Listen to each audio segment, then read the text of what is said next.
Alright guys, welcome back to Valorant News. Loads of drama today to dive into in the Valorant world. Cloud9 have seemingly confirmed rumours around the 4th and 5th man that are going to step into their new roster. Of course, Ye and Vanity gone, 2 new players in. Cloud9 seemed to confirm it last night, but also some weird drama between M80 and the Guard after a massive matchup last night in Tier 2. The Twitter drama was arguably more entertaining than the games themselves. Very much enjoyed your thoughts in the comments. Hit the like button if you enjoy. Subscribe if you are new as always. Quick update as well, because Valorant yesterday were rumoured to be allowing, Riot Games are going to be allowing, Valorant organisations to partner with betting companies. There's a restriction on the way Riot allows certain of their partners to, well, partner up with certain companies, and you can understand exactly why. But look, esports is in a tough spot right now. A lot of industries, especially esports, are looking to betting companies as a way to actually maintain some semblance of profitability, or, well, establish some semblance of profitability within the ecosystem. And eventually I feel like this is something that will be necessary for the game, but at the same time you don't necessarily want to have sponsorships with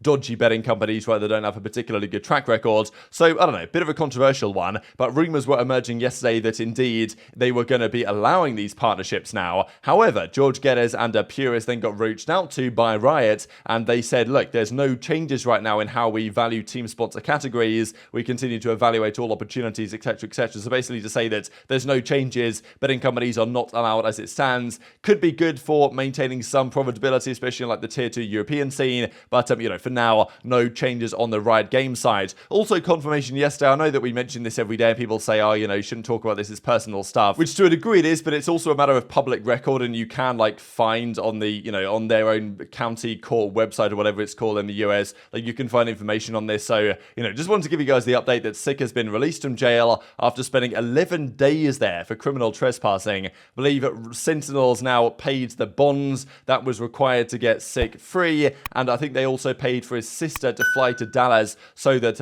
you know, so that he would have someone with him there on release. So, yeah, that's the only update I'm going to give today. No opinions from me on this topic, but intrigued to your thoughts in the comments below. Also wanted to mention here the fact that Nerve, after seemingly an unsuccessful trial with Cloud9, is now playing with the Evil Geniuses guys, because EG have got their 10-man roster, they've got their first team, their second team, and they still need a 10th man on the roster, and it's possible that Nerve might be that guy. There's, of course, he was spotted last night with Screwface and Reformed, so decent chance that happens. I guess we'll stay tuned for that one. But speaking of Cloud9, Nerve is not going there, but instead, Rooney is going to go there, right, former Sonics IGL, and also Jake Val. Now, I'm not too familiar with this player, but I guess he's going to be the replacement for Ye in the team, and look, not particularly well known. I know that he had a bead as his profile picture yesterday. I thought it was kind of funny, and he calls himself Big Bead on Twitter. So anyway, I'm guessing the trials have been done, and now the deal is going to get completed. These 2 new guys are coming in, and hopefully it works out for them, right? But still, it's maybe not exactly guaranteed, because if you drop Ye and Vanity and you get these 2 guys in,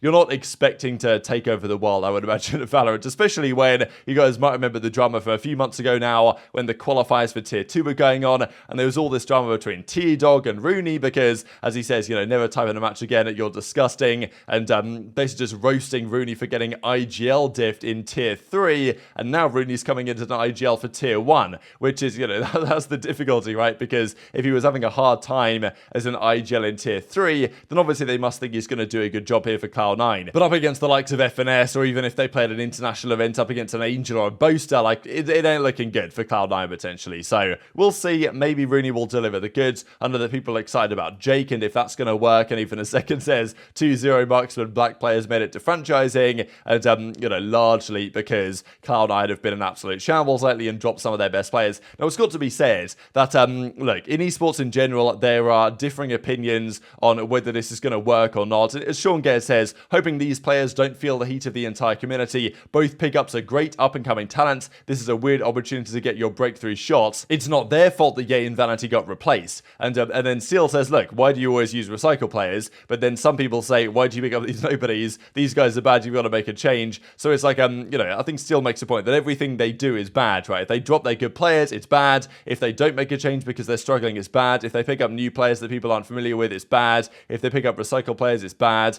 Like, you know, give them more time, they've only had one bad event, it's bad. So, you know, I think Steel makes a good point here. It's quite a good tweet, to be honest. But still, they've needed to make this change for various reasons. They're doing it. Will it work? We'll see. And also, Cloud9 then say, check DMs to these 2 guys. So it's like, they don't even try and deny that this is happening, and more than likely, relatively soon, we will see such a confirmation come through. They're also hiring some new new staff members just to show that they probably have some money left. I imagine they're going to pay these guys with the salary they saved from Ye's contract, but you know, they're bringing in a few new sales coordinators, events managers. If you guys want to apply, feel free, but just know that you could be dropped at any time, as unfortunately Ye was. Now we've got to talk about then the tier 2 drama, because it's not North America, it's not a match weekend of North American matches. Tier 1, tier 2 doesn't matter without some sort of drama going down. The first game though was DSG versus TSM. This of course with the brand new DSG roster, with Exalt gone and their replacement from the bench came into the roster. Unfortunately they went down 1-2. He had a pretty good job, Riku, as well. I thought he played rather well this series. There were some questionable moments from Steel, it's got to be said, but on the whole he did okay. Map 1 was 14-12 on Lotus, competitive game, but TSM got the job done. Of course Kampeki is there now on the roster with those changes they made recently. Corey was making some big plays on game 3 Ascent as well, but game 2 it was Disguised Toast that won. Those guys Ascent 13-10. Gangster topped the lot here, but Riku had a good job on his debut as well. And then Haven, not the best performance from Gangster and Steel especially, but it was Corey that was really dragging them over the line in that series. Won several rounds in a row at the end of the game. 13-10, TSM take it. Doesn't matter too much for these teams at the end of the day, just because both of these teams are qualified anyway for the mid-season playoff, like face-off tournament, I believe they're calling it, just as a bit of a fun time before they run it back for the second part of the season. But yeah, pretty big result for TSM. Now the other big match, right, this is the match that everyone was waiting for. The entire world of Valorant stopped in their places to see what would happen. M80 versus the Guard, the two dominant teams, arguably, certainly of Group B, and arguably of the entire Tier 2 ecosystem. And there's been some questions, how good would these guys be if they played at Tier 1 teams, if they played a Sen, or if they played 100 Thieves, how competitive would they be? So Zekken, obviously, after the Guard won map 1, expected M80 to come back map 2 and map 3, but that is not what happened. Hey, he's going to ult the KJ ult anyway. Wow. He still gets one. That's perfectly fine if you're a Guard fan. Now it's up to Qual Noob versus Tex. Ooh, they know. Make safe the flank. Revive on the Nismo. Hunter's Fury is happening right now. He's not breaking it. Is he? He is. Now there's one response to the offense. Oh, he's Vader not. gets it to halfway. Trent still finding kills. Any more damage to come? Trent gets another. Oh Good cover. my Wow. god, he survived. Wow. The shock dart killed him. Wait, there were so shots late. flying in two? Oh. Damn, that was almost insane post plan. They could have won. What a chaotic Wow. round that was, and Yeah, how that shark literally dart that was shot dart came like and Thomas half a got second confused off. for happening, Did and he then throw them what could before have he happened? ulted Who and they were knows? It could have flying? been Trent in a 1v1 with the spike halfway. Or was it after? I don't know. Oh but my either goodness, way. man. Obviously a low. Happened, from just the util, guard, dude. played it 2 out Silva ult perfectly, kills. lockdown, He must have thrown him you after. name it, they Oh, it was have to take after. the site clean.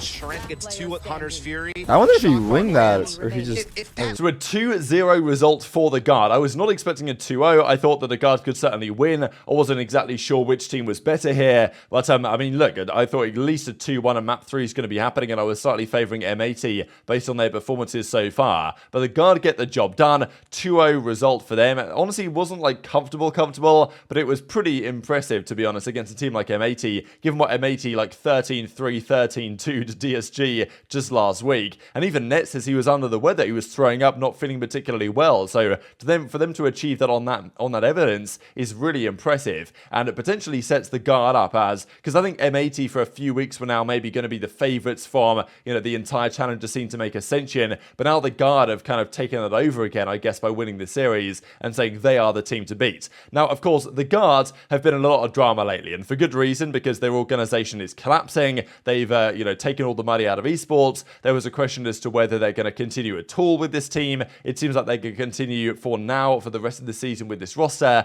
Then they will just call it a day and the entire organization is going to be shut down. That is the understanding that we presently have. Now, as a result of this, the Guard have been subject of everyone roasting them quite hard, and maybe you can understand why. And the Guard therefore clap back at potential implications from M80, and they say M80 pays for Twitter Blue, because M80, of course, by not being a previously, you know, they weren't an organization before Elon really came into effect, so they have to pay for Twitter Blue to get their blue checkmark. However, M80 Marco, the CEO over there, comes back and says the following: at least we don't fire our entire company and walk them out, say less. So, you know, M80 do seem pretty salty over this defeat, I can't lie. Like, the Guard win, and there's probably just one social guy left at the Guard just having a good time, trying to do what he can while he's still getting paid until the end of the season. And but obviously Marco wasn't happy about this and came back like this. And then, of course, well, the Guard clapback as well. And they say he also plays for Twitter Blue. So I don't know why this is a particularly good roast, but whatever, I suppose it is. And then M80 come back and they drafted up like a fake employment termination notice here. Hey, gold checkmark, like you're now being removed from the organization, all this stuff. So I don't know what they were thinking, to be honest. But anyway, like just some weird Twitter beef that goes down. Because I thought maybe after these two teams plays, there might be some respect in play. But clearly on the social game, there's no respect in North American challenges because the Guard are roasting M80. M80's CEO comes back, then the Guard come back, then I guess M80's CEO hits up his social guys like, hey, look, get me a good clapback to this. I need it right now. But regardless, both teams 4-1 going into the playoffs. The overall numbers look like this: 2-0 versus M80. So the Guard get the job done. Ascent was 13-8. Pearl was 13-9 in the end. So pretty well done, honestly. Xana had a pretty tough time map too, and over the course of the series. But it was Trent, as usual, on the Sova, delivering the goods. Takes out a good series. Everyone played well. And of course, none of these guys got poached by Cloud9, which we thought would potentially briefly happen. So that's how it is for now. Today in Group A, there's two teams, I believe, or two games. I believe it's FaZe, Moist Moguls, and Oxygen Turtle Troop that play today. So all the 2-2 teams play today. So that's going to be massive to determine which teams actually start in winners or actually even qualify